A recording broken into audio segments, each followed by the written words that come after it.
Getting back at it here on Kansas Sports Chatter as we bring in our next guest, Sean Frye. He is the sports editor, the managing sports editor for the Parsons Sun and Chanute Tribune. Sean, I mean, how long have you been covering sports in Southeast Kansas? First off, thanks for having me, Cole. I got to get you back, and I got to get you on my own show, and I'll plug that real quick. It's the War Room on KOKC Radio in Parsons, Yeah. Kansas. So I'm sure I'll be hitting you up and bringing you on here sooner rather than later. But I joined the Parsons Sun in the fall of 2014. It was my first job out of college. I graduated from K State, and this is the first time out of college, and I've stayed here ever since. And at the time, and still to this day, obviously, the Chanute Tribune was our sister paper, and I essentially inherited that role about 3 or 4 years ago as the managing sports editor of both papers, and then about a year after that, I inherited the full time duties of it. So super, it's been such an amazing opportunity to come down here and cover these sports for this community over the last decade plus, and I hope it's another 2 decades plus that I'm here. You mentioned right out of college, like what interested you in sports journalism? Like what kind of piqued your interest in that? So I grew up wanting to be a sports writer. Sports were a huge part of my life growing up. I was a fairly decent little league baseball player, but besides that, I was never too terribly talented as an athlete. Uh, you know, but sports were a huge part of my life. I grew up a Chiefs and a Royals and a K State fan, but I was always displaced. My dad was in the Air Force, and so I moved around quite a bit. I spent 8 years in Hawaii. I was born in California, and I spent years in the Washington D.C. area as well, which is where I went to high school. Uh, and I'll proudly say my high school football team, which I did not play on, won the state championship in Virginia my junior year. We had 11 Division I signings on that team. Oh, We were a wow. high school of 2,300 plus kids, and we beat Tyrod Taylor in the semifinals Hey. that year. So, sports were a huge part of my life. Always wanted to go into sports writing. I had some local internships in Northern Virginia when I was in high school, carried that on to K State, where I also served as a manager for the men's basketball team for the 4 years I was there. So, uh, I, as soon as I was set to graduate, I started looking for journalism jobs, and I was looking in Kansas, and the Parsons Sun took a shot on me, and I just fell in love with the place. Yeah, it's worked out well. Really enjoy all your content. Has Thank done a you. phenomenal job of covering that area. Coverage right now. I mean, you talk about just right there in Chanute. I mean, one of the top wrestlers in the entire state that you get to cover. You say one of, I'm going to disagree with you. She is the best wrestler in She is the best. Kansas. Okay, yeah, yeah. I agree. I'd agree. Best wrestler in Kansas, and I'm going to say boy or girl too, and that is Kylie Dillow. Kylie Dillow has not lost. She's a senior this year. She hasn't lost since her freshman year, and the last time she Wow. lost was in the state semifinals of her freshman year, where she ended up getting third place. Has not lost a high school match since then, and she's been dominant too. I think every match. Nick Gothard, the head coach there, and the AD, he'll correct me if I'm wrong here in about an hour because I'm going to go watch her win a league title here in about an hour. I hate to date your piece, but it's on Tuesday, February 3rd. As soon as we're done, I'm going to watch the league championships at Parsons High School. But I'm pretty sure she's won all of those matches by pin as well. She is an incredible athlete. She's going to go to Fort Hays State for wrestling. And she's back-to-back defending state champion at 170 pounds. What makes her an even more impressive athlete to me is she is a multi-sport athlete. She played softball for a few years at Chanute, but she gave that up to focus on some off-season wrestling stuff in the last few years. But she has stuck with volleyball all 4 years of high school. Let me tell you a quick story. She had a shoulder injury this fall, and she was part of that front row rotation for Chanute, one of their hitters, and obviously could hit with a ton of power. I mean, Sure. it was crazy to watch her hit the ball. Sometimes you didn't know always where it was going, but that made it more dangerous because if it hit you, it was coming at you hard. And she was an incredible volleyball talent, and she was an all-league talent at the front row for Chanute. She has a shoulder injury. She can't raise her hand to go swing the ball. Doctor's orders.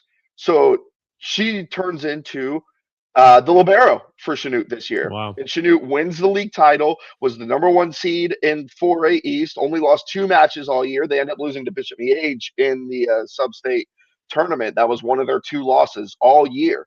Uh, I equate that to you're the star quarterback of your school, and you get a shoulder injury and you can't throw the ball anymore. Okay, I'm going to go be the most impactful interior defensive lineman in the state. Right. Like that is what she turned into. It was incredible to watch her make this transition. She is a very well-rounded athlete. I think she's going to go down as. I think we got to have real conversations at Chanute High School about, is she the best athlete that's ever come through the school? Yeah. I'd agree. I mean, she's got to be up in that running. I mean, you talk about in that school, like, what about the basketball teams? You know, was such a good wrestler, but Yeah. what about the basketball teams for Chanute? Both are doing very well this year. So the Chanute boys, as of this taping, they are 8-6, and they're 1 game out of first place in the SEK league with a 3-3 record there. All they have only given up 60 plus points once. This is a team that can guard the heck out of the ball. All of their losses are by single digits, and I think all but one of them are under 5 points. I mean, it Wow. has been, all of their losses have been particularly in gut wrenching fashion. Their offense needs to improve its efficiency a little bit on the boys' side, but they can guard the heck out of the ball.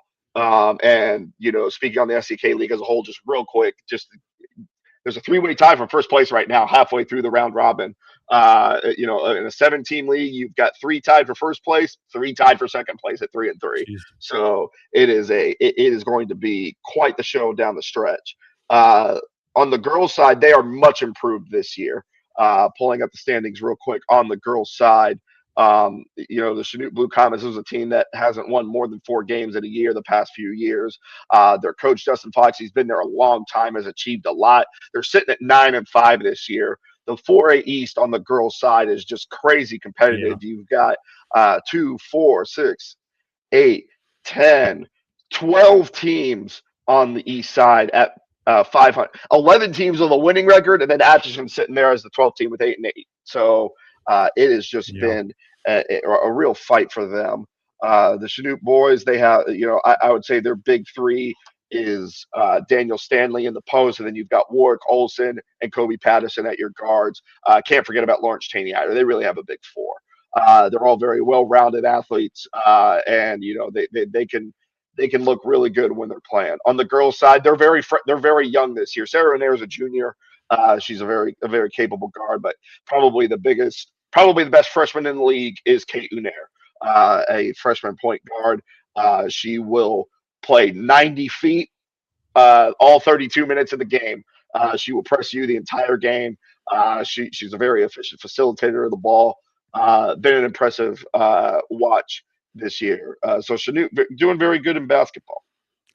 Sean Frye joining us here with the Parsons Sun and Chanute Tribune. You talk about Lebec County. It's been fun to watch their success over the years. Absolutely. Lebec County.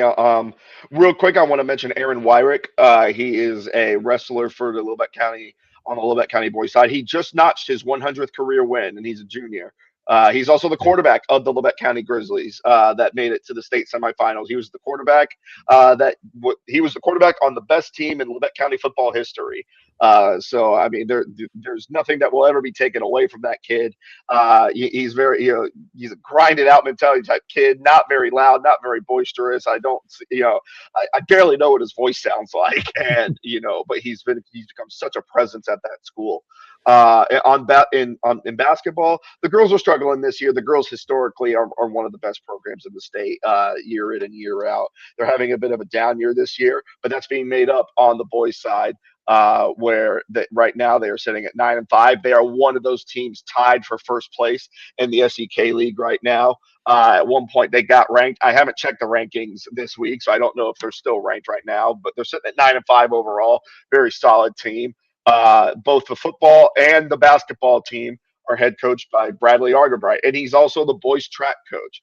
I want I went on a bit of a rant about Kylie Dill. Let me go on a rant about Bradley Argerbright here a little bit.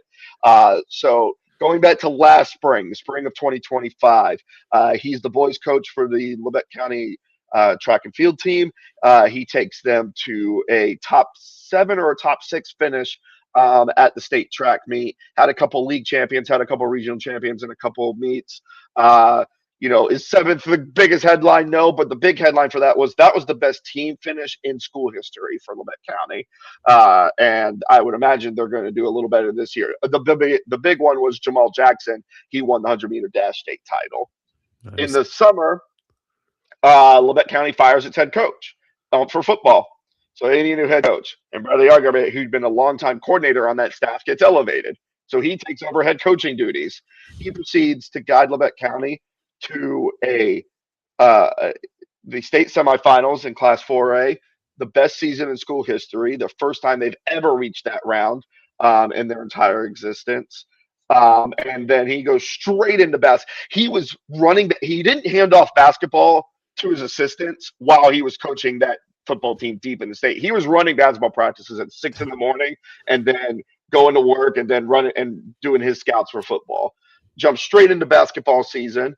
And they're having one of their best years over the last few years. And they're looking like they're in first place in the SEK League right now. So are 2 others, but it has been impressive to watch what Bradley Argerby has done. And I kind of made the joke that he got to winter break. They beat Parsons in their last game before Christmas, and he probably went to the locker room and looked at his team and said, "I don't want to look at you for 2 weeks." But I don't think anybody's sick of him. I think he has just done an incredible job. I expect they're going to do even better at state track in this spring. He's just going to carry that right along. He's got a baby and another one on the way. So I don't know how that guy lives his life. He does a better job than me. But obviously they have just been it has been quite the ride at Labette County, and it's just Bradley Argerby left and right. Yeah, Bradley might be in the running for most busiest and successful guy in the entire state. So that's and that's also sports too. That's just in life in general. That's impressive. Before we let you go, Sean, Cherryville, give us kind of an update on how Cherryville has done on the season. What stood out? Yeah, so the Cherryville I will start briefly with the Cherryville boys. Much improved. They're a 7-win team right now this year, as of this taping. That's a huge leap from what we were even a year ago. They have a freshman, Remington John, really impressive guard. Can get to the rim, score. He's a 3-level scorer.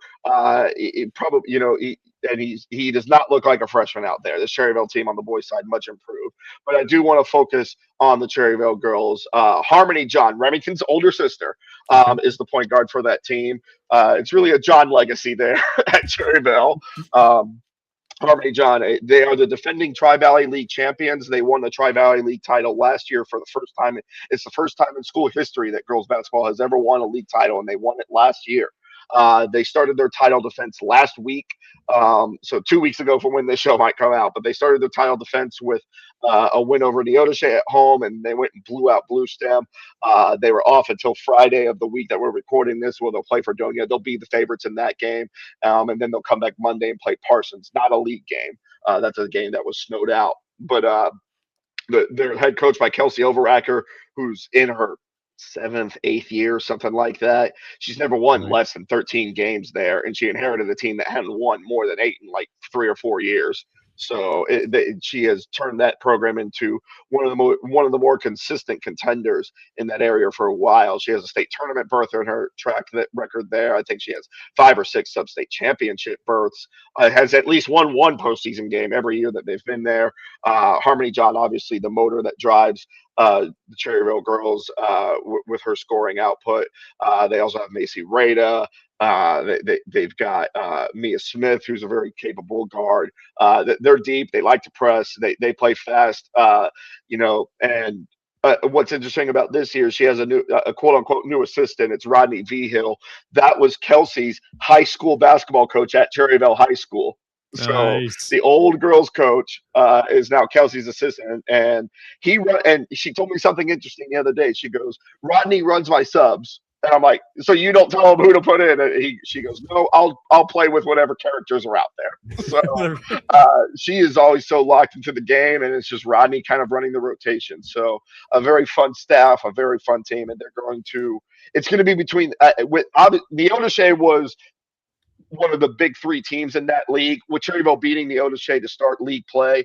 That league title is going to come down to Eureka or Cherryville. Caney Valley might get into the mix. I don't want to leave them out, but I would imagine that game is those two, and they meet right at the end of the year. So we might be seeing a bona fide Nice. league championship game right before we get into the postseason.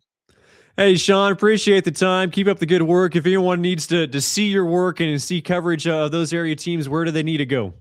Well, obviously, you can go. You can always subscribe to the Chanute Tribune or the Parsons Sun newspapers. I encourage everybody that listens to your show to subscribe to your local newspaper. That's my shtick there. If you want to follow me, you can follow me on Instagram. That's really where I post a lot of my content, especially with photography. The Instagram handle is Sean Frye Stories. You see how my name is spelled right there, and then just tag the word stories onto the end of it.